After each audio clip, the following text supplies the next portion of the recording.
है आप सभी का हमारे क्लास लगातार लर्निंग में। तो हम जैसे CTET 2023 दिसंबर की तैयारी कर रहे थे, जिसमें पेपर सेकेंड साइंस की हमारी तैयारी चल रही है, जिसमें complete NCERT to the point हम कर रहे थे, जिसमें क्लास 6 की हम 8 क्लासें कर चुकी हैं। आज हमारी 9वीं क्लासें आप देखेंगे। तो आइए शुरू करते हैं आपकी क्लासें। तो आगे बढ़ने से पहले अगर आप हमारे चैनल पर नए हैं तो सब्सक्राइब कर लेंगे और साथ में बेल आइकन को भी प्रेस करेंगे, बेल आइकन भी प्रेस करेंगे और साथ में अपने दोस्तों के साथ लाइक और शेयर कर लेंगे, ताकि जिसको अभी तक क्लास तक नहीं पहुंचे उसको भी क्या होता है, लाभ हो जाए। तो ठीक है, हमने 8 चैप्टर हम कर लेते हैं शरीर की गति। आज हमारा चैप्टर है 9वां, शरीर सजीव और उनका परिवेश। जो क्या है, सजीव और उनका परिवेश है चैप्टर हम आज करने वाले हैं क्लास में। तो आइए शुरू करते हैं इस चैप्टर को। ठीक है, तो पहला है हमारा चैप्टर 9 और उनका सजीव और उनका परिवेश।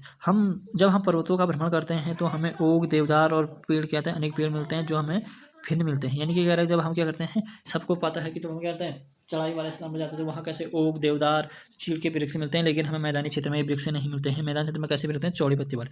राजस्थान में उष्ण क्षेत्र में नागफली के पौधे हमें क्या कहते हैं, देखने को मिलते हैं। समुद्री इलाके में हमें केजू, राइना के वृक्ष का मिलती हैं समुद्र के किनारे। यहाँ पे देखो 3 क्वेश्चन है, क्या क्या उसने प्रकृति जो क्या है, पर्वतीय क्षेत्र में हमें कैसे ओक, चीड़ और देवदार के पौधे मिलते हैं। वहीं इसने क्या कहा, राजस्थान जो मरुस्थल वाला क्षेत्र है उसमें कैसे मिलते हैं, नागफली वाले पौधे मिलते हैं। वहीं जो हमारे क्या है समुद्री इलाके हैं वहाँ कैसे मिलते हैं, केजुराइना कहते हैं पौधे हमें देखने को मिलते हैं।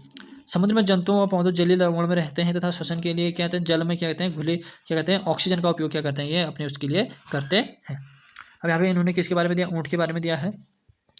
ये क्या कर रहे हैं, ऊँट का शारीरिक संरचना उसे मरुस्थलीय उसमें रहने योग्य बनाता है, क्योंकि ऊँट का क्या होता है, जो पैर होते हैं वो लंबे होते हैं, जिसके कारण क्या कहते हैं, शरीर में क्या करते हैं, गर्मी से क्या करती हैं, दूर रखती हैं। तो इसलिए उसको क्या कहा जाता है, रेगिस्तान की क्या कहता है, जहाज किसे कहा जाता है, ऊँट, क्योंकि वो क्या होता है, लंबा होता है। तो क्या होता है, वो क्या होता है, उसकी बॉडी क्या ज़्यादा हेड नहीं करती है। साथ में ये कह रहा है कि क्या कहते हैं, जो ऊँट होते हैं वो क्या करते हैं, बहुत कम मात्रा में क्या कहते हैं, मूत्राशय का क्या कहते हैं, बहुत कम करते हैं। और शुष्क मल का भी कैसे कहते हैं, शुष्क मल जो होती हैं, वेस्टेज होती है, वो भी कैसे शुष्क रहती हैं। उन्हें पसीने की जो श्वेत जो ग्लैंड हैं वो भी नहीं होती हैं। उनका शरीर में क्या होता है, पानी का क्या होता है, बहुत कम क्या ह्रास होता है, इसलिए वो बिना पानी रह कह सकते हैं, बहुत लंबे दिनों तक क्या रह सकते हैं। तो यहाँ पे इसने 3-4 चीज़ें उसके बारे में बताई हैं। ऊँट क्या होता है, रेगिस्तान में रह सकता है, उसकी बॉडी अनुकूलित है क्योंकि उसके क्या है, पैर बहुत लंबे होते हैं और जो क्या करता है, उसे गर्मी से दूर रखता है। दूसरा इसने कहा कि ऊँट के जो क्या है, मूत्राशय क्या है, मूत्राशय का क्या है, बहुत कम करता है। जो क्या है, मल भी क्या होता है उसका शुष्क होता है, पसीना श्वेत नहीं होते, जो ग्लैंड नहीं रहते हैं। और साथ में क्या कहा इसमें, इसलिए क्या होता है, उसके पानी का क्या नहीं होता, ह्रास कम होता है, पानी कम यूज होता है, तो इसलिए इसको क्या कहते हैं, बहुत दिनों तक बिना पानी का रह सकता है। ऐसी मछली के बारे में बताया कि मछली में क्या कहते हैं, मछली की जो शारीरिक जो है वो क्या करती हैं, शरीर में ढकी रहती हैं और ये क्या करती हैं, सुरक्षा प्रदान करती हैं। इनका मेन काम इस बार के यूटेट में आया था, जो गैस सले चिकन जो कहते हैं सले रहते हैं वो किस काम के होते हैं, तो क्या कहते हैं, सुरक्षा प्रदान करते हैं। प्राइमरी जो इनका फंक्शन है वो क्या करते हैं, तो इसी के साथ वो क्या कहते हैं, जल में तैरने के लिए भी क्या होते हैं, सहायक होते हैं। मछली में गिल क्लोम होते हैं जो क्या करते हैं, उसके श्वसन में क्या करते हैं, गिल या क्लोम के द्वारा क्या करता है, वो श्वसन करता है। अब यहाँ पे कह रहा है अनुकूलन क्या है, यहाँ पे करके अनुकूलन क्या, जिस परिवेश संरचना में तथा स्वभाव में क्या कहते हैं, पेड़ पौधे जंतु रहने योग्य बना लेते हैं, उसको क्या कहते हैं, अनुकूलन कहते हैं। जिसमें वो रहने के आदि हो जाते हैं उसको क्या कहते हैं, अनुकूलन कहा जाता है। उसके बाद इसमें कह रहा है कि आवास, किसी सजीव का वह परिवेश जिसमें वो रहता है उसे क्या कहते हैं, आवास कहते हैं। आवास का अर्थ है वास मीन्स स्थान, यानी कि घर से भिन्न प्रकार की जंतु एक ही संयुक्त रूप से रहते हैं, उसको क्या कह सकते हैं, आवास कहते हैं। यानी कि जहाँ पे जीव जंतु रहते हैं उसको क्या कहते हैं, आवास कहते हैं। ये 2 टाइप के होते हैं, कौन कौन से, स्थलीय आवास और जलीय आवास। स्थलीय जीव पर पाए जाने वाले जंतु, पेड़ पौधे आवास को क्या कहते हैं, स्थलीय आवास कहते हैं। वन, घास के मैदान, मरुस्थलीय पौधे, पर्वतीय तटीय क्षेत्र में क्या कहते हैं, इसके क्या है, कुछ उदाहरण आपको दिखाई देते हैं। ठीक है, वैसे जलीय जीव जहाँ पर क्या है, जीव जंतु क्या जल में रहते हैं, तो उसे जैसे तालाब, दलदल, झील, नदियाँ, समुद्र, ये सारे क्या हैं, जलीय आवास है। तो जैविक घटक और अजैविक घटक। जैविक घटक किसी आवास में पाए जाने वाले सभी जीव जंतुओं को क्या कहते हैं, पेड़ पौधे जीव जंतु को क्या कहते हैं, जैविक घटक कहते हैं। अजैविक घटक में इसमें क्या जाएगा, मिट्टी, चट्टान, मिट्टी, वायु तथा जल जैसे क्या है, अनेक क्या है अजैविक घटक। इस बार भी यहाँ से क्या आया था, बहुत यहाँ पे क्वेश्चन आया, सूर्य का प्रकाश क्या है, उसमें परिवेश रहता है, लेकिन ये क्या है, अजैविक घटक। यू टाइप में यहाँ से क्या है, साफ साफ क्वेश्चन आया है। तो जो मैंने आपको पहले भी कराया था, अगर आपने हमारे क्लास देखी थी तो आपने आई होप कि आपने ये आंसर सही लगाया होगा इसमें। उसके बाद है अनुकूलन।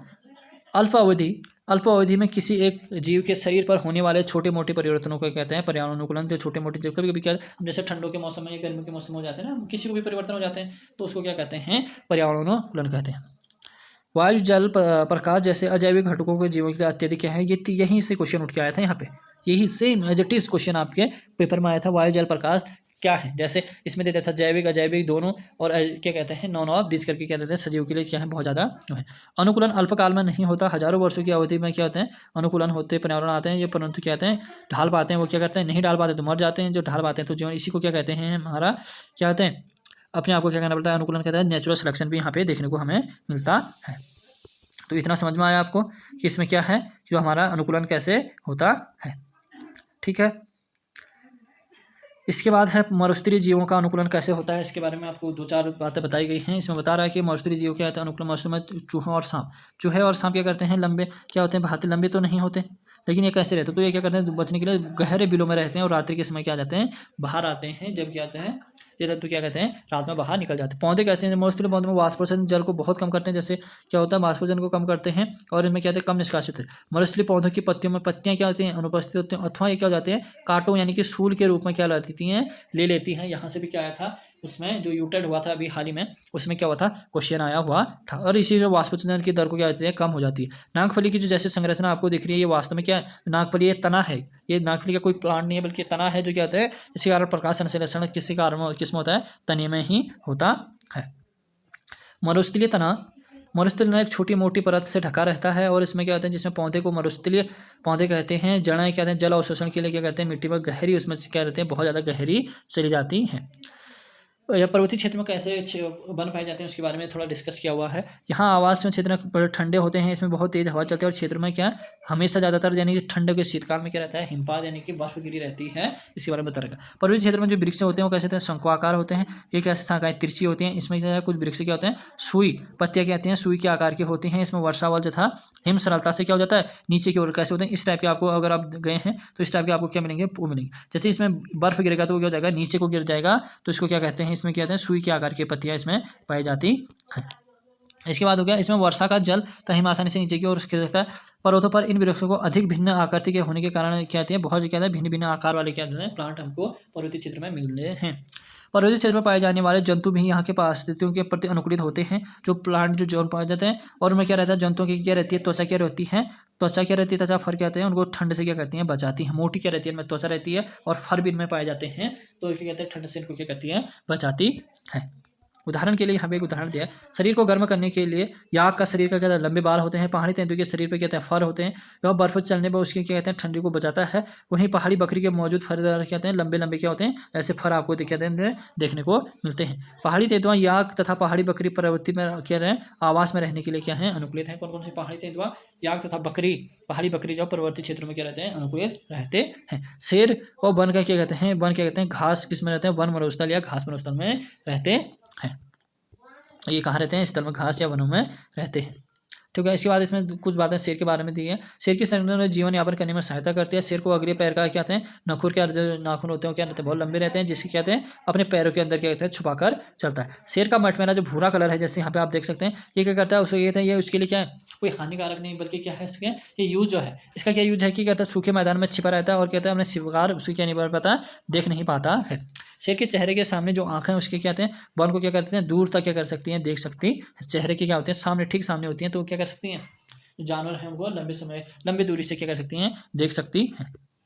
वही है हिरन के बारे में हमें कुछ बातें दी गई हैं। इसमें क्या दिया गया पौधे को कठोर तने को चबाने के लिए हिरन के दांत भी क्या होते हैं बहुत ज़्यादा क्या होते हैं कठोर होते हैं। लेकिन ऐसा नहीं है कि यह क्या कर लेगा मांस या हड्डी वगैरह को खा लेगा ऐसा नहीं होता बल्कि किसके लिए होता खाली ये क्या है हर्बीवोरस है ना फर्स्ट चैप्टर में पढ़ा था हमने हिरन क्या है हर्बीवोरस है तो इसी के बारे में बात करा। हिरन के लंबे कान उसके क्या है शिकारी की गति को क्या कहते हैं जानकारी जैसे इसके लंबे कान देख रहे हैं आप तो क्या है क्या करता है शिकार को पकड़ क्या कहता है गतिविधि को माप लेता है।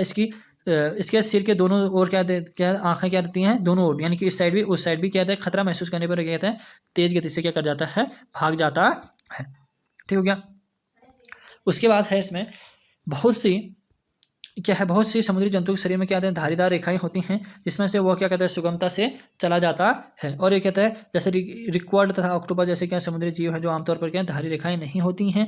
समुद्र की गहराई पर तलहटी पर रहते तथा अपने आने वाले क्या कहते हैं शिकार को पकड़ लेते हैं और उसके क्या कहते हैं धारी बना लेते हैं। सांस जो जल में रहते हैं वो सांस किसके द्वारा क्लोम या गिल के द्वारा क्या कहते हैं सांस लेते हैं। डॉल्फिन तथा व्हेल जैसे कुछ क्या है जो कुछ जंतु हैं वो उसमें गिल नहीं पा जाती हैं, बल्कि वो किसी अंदर नासा द्वार होते हैं उनके पास, या और अथवा क्या कहते हैं वात छिद्रों के द्वारा कहते हैं श्वास लेते हैं।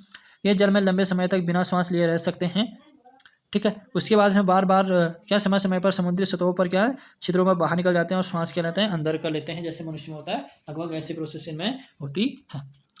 स्थलीय पौधे में जड़ मिट्टी से क्या करते हैं खनिज पोषण ऊपर को लाती है, परंतु जो पौधे जलीय में आकार में क्या होते हैं छोटे होते हैं, इनका मुख्य कार्य क्या होता है तलहटी व जमाव रखना होता है। जो प्लांट रहते हैं उनका क्या है तलहटी, जैसे कि ये क्या है नॉर्मल जो उसमें रहते हैं उनके तो क्या होंगे जो जड़ है, तो उनका काम क्या है खनिज जो मिनरल्स और क्या है वाटर को ऑब्जॉर्व करना लाना। लेकिन जो क्या है समुद्र के किनारे रहेंगे उनका मेन काम क्या है कि उसको क्या ना जमाए रखना वहाँ पे काम होता है।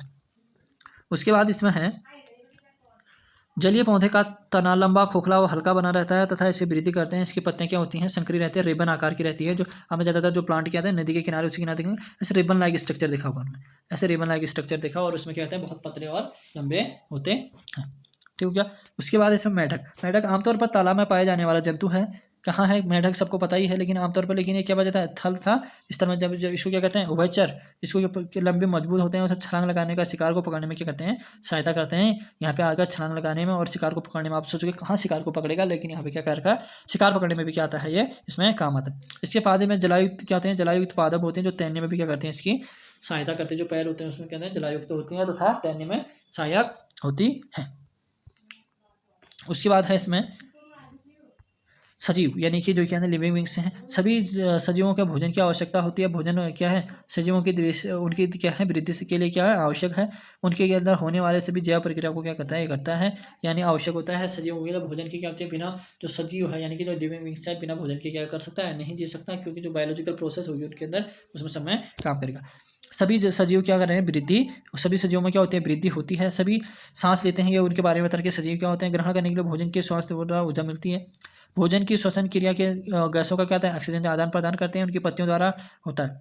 कुछ क्या होता है पौधों में किसके द्वारा होता है श्वसन की क्रिया पत्तियों द्वारा, जिसमें क्या होते हैं गैसों का ऑक्सीजन जो करते हैं।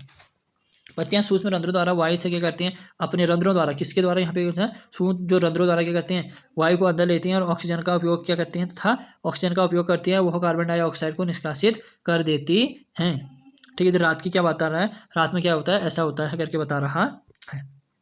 इसके बाद है पौधे केवल दिन के समय ही क्या करते हैं भोजन बनाते हैं। जो भी मैंने बताया था आपको क्या करते हैं भोजन क्या केवल दिन के समय, जबकि क्या है रात जो श्वसन की क्रिया वो दिन रात में निरंतर चलती रहती है, लेकिन जो क्या रात में क्या करते हैं कार्बन डाइऑक्साइड का क्या कहते हैं उत्सर्जन ये करते हैं। यहाँ पे आपको लिखा है और ऑक्सीजन का क्या करते हैं उपयोग करते हैं। हमारे अपने परिवेश में होने वाले परिवर्तनों के प्रति अनुक्रिया करते हैं। वातावरण में होने वाले कुछ जैसे क्या है सूर्यास्त होने के बाद क्या हो जाते हैं सूर्यास्त के बाद बंद हो जाते हैं। कुछ पौधे केवल रात्र में ही खिलते हैं। छुई मुई का पौधा को छूने के उपरांत हो जाते हैं। तो ये क्या कहते हैं पौधे क्या उद्दीपन की प्रति क्या कहते हैं कुछ अनुक्रिया करते हैं दिखाई देते हैं। सभी सजीव अपने परिवेश में होने वाले परिवर्तन की प्रतिक्रिया क्या करते हैं अनुक्रिया दिखाते हैं। यानी कि कोई भी क्या है जो हमारा सजीव है वो जैसे जैसे उसका पर्यावरण चेंज होगा वैसे वैसे वो भी क्या करेगा अनुक्रिया प्रदर्शित करेगा। विभिन्न जैव परिक्रमों के फलस्वरूप हमारे शरीर में कुछ अवशिष्ट पदार्थ उत्पन्न हो जाते हैं। सजीवों द्वारा अवशिष्ट पदार्थों को क्या कहते हैं जब खाना ना खाते हैं कुछ भी करते हैं तो हमें क्या कहते हैं कोई भी क्या होता है अवशिष्ट पदार्थ हो जाते हैं, उनको निकालने की जो निष्कासन की प्रक्रिया को क्या कहते हैं उत्सर्जन एक्सक्रीशन हम करते हैं। पौधों में भी क्या होता है क्या कहते हैं पौधों में अवशिष्ट पदार्थ का निष्कासन किसके स्राव के रूप में होता है। ठीक है, जंतुओं में प्रजनन जंतु प्रजनन द्वारा अपने क्या कहते हैं समान संतान उत्पन्न करते हैं। जंतु पर क्या कहते हैं जंतु यानी कि जो रिप्रोडक्शन होता है उसमें क्या होता है सेम अपने जैसे जंतु को क्या कहते हैं उत्पन्न करते हैं। विभिन्न जंतुओं का प्रजनन का समय का ढंग अलग अलग होता है। कुछ अंडे देते हैं, कुछ शिशु देते हैं, कुछ जंतु कहते हैं शिशु क्या कहते हैं शिशु को क्या कहते हैं जन्म देते हैं। ठीक हो क्या। एक पौधे के बीच अंकुरित होकर नया बीज बनता है। आलू क्या कहते हैं सुप्तकालीन से क्या होता है उगता है, यानी कि उसके लिए क्या चाहिए वो चाहिए बंद टाइप का क्या चाहिए जो जहाँ पे ऑक्सीजन क्या नहीं पहुँच रही होगी जो छोटे छोटे उनको क्या कहते हैं जैसे आलू है इसके क्या है छोटे छोटे आँख निकल आएंगे फिर इसको काट देंगे तो इसको लगा देंगे जैसे क्या सुप्तकालिका से क्या होता है उगता है। वहीं क्या मेहंदी और गुलाब किसमें कलम के द्वारा क्या किया जाता है। मेहंदी को भी गुलाब तो सबको पता है लेकिन मेहंदी को भी क्या कर सकते हैं कलम करके क्या किया जा सकता है पौधे के रूप ले सकता है। सजीव प्रजनन प्रक्रिया द्वारा अपने समान अनेक संतान उत्पन्न करते हैं। विभिन्न जीवों में यह विधि क्या रहती है जो हमने ऊपर भी डिस्कस कर लिया कि जो कहते हैं अपने जैसे जीव को क्या ना जन्म देने की प्रक्रिया रिप्रोडक्शन होती है वो अपने जैसे कहते हैं सेम जीव को कहते हैं जन्म देता है। यानी कि जैसे गाय का बछड़ा तो वो किसको देगा गाय को जन्म देगा। वहीं अगर भैंस का खुद भैंस का बिल्ली का तो बिल्ली ह्यूमन है तो ह्यूमन। लेकिन ऐसा नहीं होगा कि जो क्या है बकरी है तो वो क्या दे देगी कोई बिल्ली को क्या दे देगी जन्म दे देगी, रिप्रोडक्शन नहीं कहलाता है। लास्ट में इसने लिखा है कि अगर सजीवों के क्या लक्षण है तो वो भोजन की आवश्यकता होती है, जो भी हमने ऊपर पढ़ा। श्वास करते हैं, उत्सर्जन करते हैं, पर्यावरण के प्रति अनुकूल रहते हैं, प्रजनन और वृद्धि और गति क्या करते हैं वो लोग करते हैं। तो आज की क्लास में हमारा इतना ही था कि क्या कहते हैं जो हमारा चैप्टर 9 था, जिसमें हम किसके बारे में पढ़ा, चैप्टर 9 में हमारे सजीव और उनके परिवेश के बारे में। चैप्टर थोड़ा सा लंबा था तो इसके बारे में हमने सभी चीज़, आप हो सके तो इसको 1, 2 या 3 बार आप इसको रिवीजन करेंगे तो आप अच्छे से समझेंगे इसको, क्योंकि इसमें छोटे छोटे पॉइंट बनेंगे। चैप्टर लंबा है मीन्स छोटे छोटे क्या बनेंगे इसमें से पॉइंट बनेंगे, तो आप इसको अच्छे से देखेंगे। तब तक के लिए जय हिंद।